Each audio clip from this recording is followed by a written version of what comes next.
Do you want to know a brilliant tip for keeping your beautiful blooms blooming? We're going to talk about deadheading. So what is deadheading? Deadheading is simply removing spent flowers from a plant to encourage more to come back.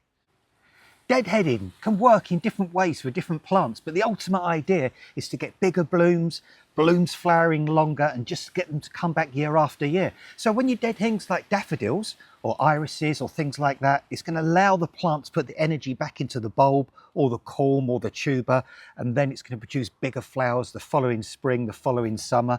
With things like roses or your herbaceous perennials, you can deadhead them now, and that will increase the amount of flower they're going to keep producing through the spring, through summer, into autumn. Some plants you might want to deadhead because they spread everywhere. Things like poppies, forget-me-nots, things like alchemilla.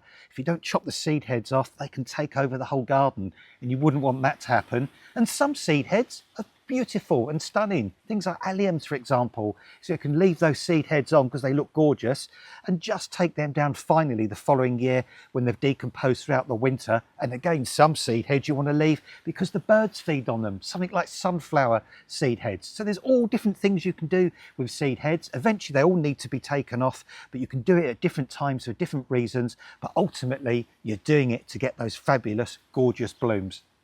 The reason you deadhead roses is so they repeat flower. That means they keep flowering throughout the season. And sometimes it's best not to wait till the rose is completely finished. Take the rose off once the flower starts to look a little bit sad. And by that, I mean just remove it like that, throw it in the compost bin. And what that will do, that will encourage more shoots to come and give you a second lot of flower. And eventually, once the whole stem is finished, then just go down the side of the stem to an outward facing leaf, cut above that, and then you'll get a brand new shoot come through, and again that will give you more flower heads. So that's a really good reason to deadhead your roses. With some plants like these Welsh poppies, I deadhead them for a couple of reasons. Firstly, if I keep taking the dead flower heads off or the seed heads off, it's going to encourage more of these beautiful yellow blooms to appear.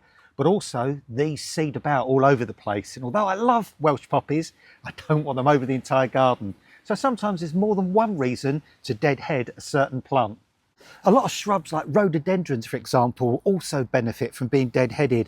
And when you deadhead, what happens is the energy no longer goes into producing seed. What it will do, it will go into producing side shoots like this on these rhododendrons that will then give you your flower bud for next year. So that's one good reason to make sure you deadhead some of your shrubs.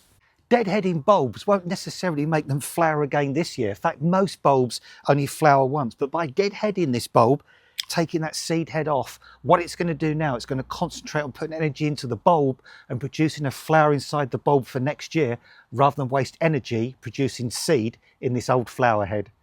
Sometimes you might want to deadhead for ornamental purposes. This grass, for example, this brizia, if you cut some of these, hang them upside down for 3 or 4 weeks in a dark, dry place, they can make fantastic indoor cut flowers. So that's another good reason for chopping off some of the seed heads.